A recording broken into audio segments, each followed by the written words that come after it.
Hello guys, thanks for joining me. Today I'm going to show you some items in my collection, and these are all RADwJ items.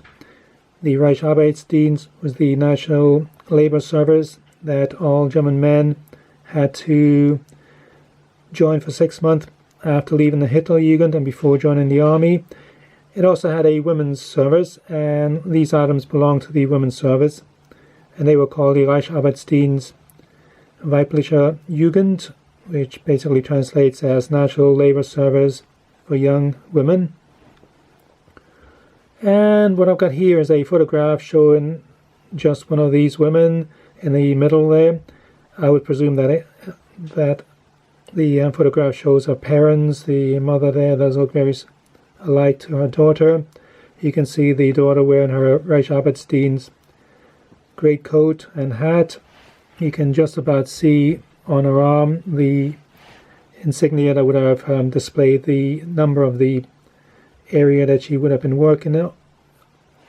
It's quite a nice photograph taken in the winter there, so possibly Christmas or New Year leave from the RADwJ service. So anyhow, I bought this photographs a little while ago. It's quite a nice one here.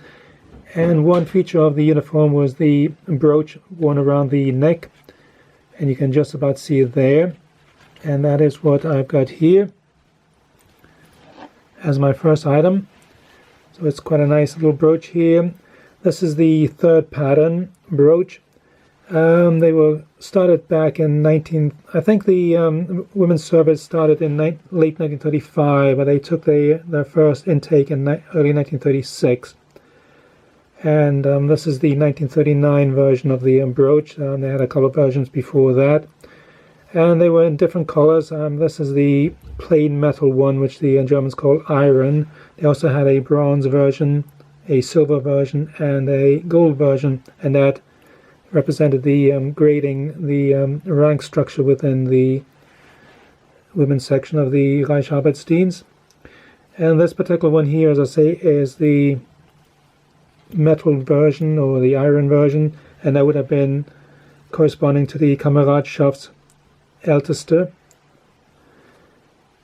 And it's quite a nice item. As you can see, the German version, the women's version I should say, is slightly different to the men's version. The men's version would have had a spade above the two ears of wheat or corn, but the women's version had just the walking swastika, as you can see. The back is pebbled, you can just about see, and this one has has 3 concentric circles going around the edge.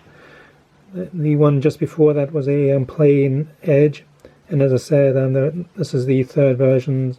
The first 2 versions were quite fancy with script going around the edges here, but anyhow, this particular badge here came in 1939, and this one here is maker marked. You can see the D for Daimler, I think, Daimler from Munich. The badge is slightly shiny. It has been lacquered. You can just see that it has been lacquered at some point. It is also dated, if you can see, 41 for 1941. So that would have been worn on the blouse at the neck. So quite a nice item here. The women originally from 1936 to 1939 did voluntary 6-month service with the RADwJ. Once the war started, from September 1939 onwards, they did compulsory 6-month service like the men like the men. So it's quite a nice design. I do like the design, to be quite honest here. After their 6-month service, they could volunteer to do extra service, and if they did that, they received this badge here. And as you can see, again, it's very similar to the brooch here. Again, it has the ears of wheat or corn. This one here has the RADwJ WJ for Weibliche Jugend, or female youth, with the walking swastika. This one is unmarked. You got the pin in the back, and this would have been worn on the overalls or whatever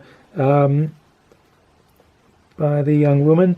So as I say, they could have done volunteer for an extra 6 months service for war service, which they call the Kriegshilfsdienst, or auxiliary war service, and basically work in, for example, in munitions factories and the like of that. So this badge would have been pinned to the left lapel of any overalls or whatever they were wearing, just to show that.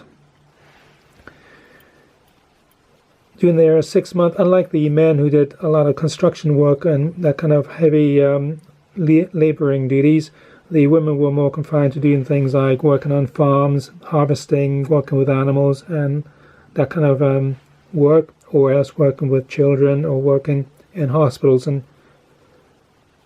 more female-orientated work.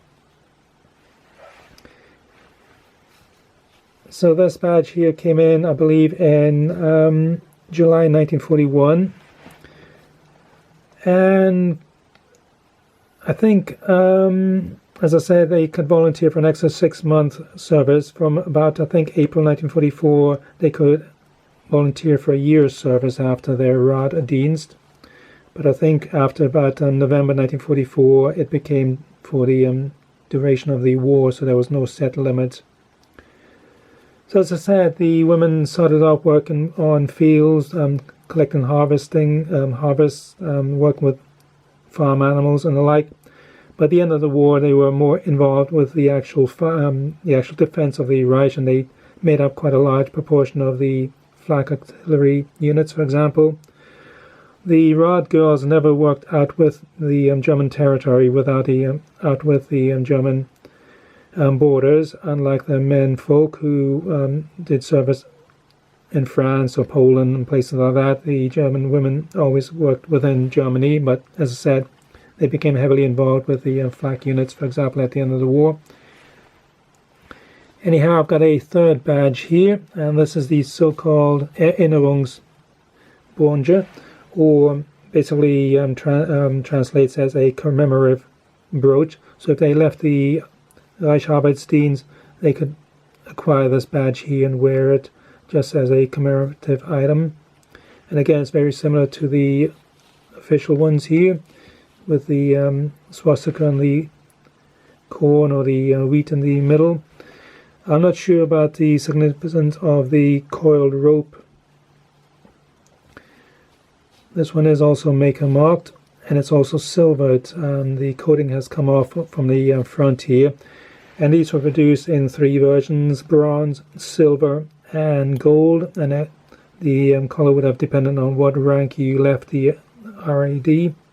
And this one here, as I said, used to be silver. You can see the silvering to the back here. And this would have corresponded to a woman of the rank of Maiden Hauptführerin.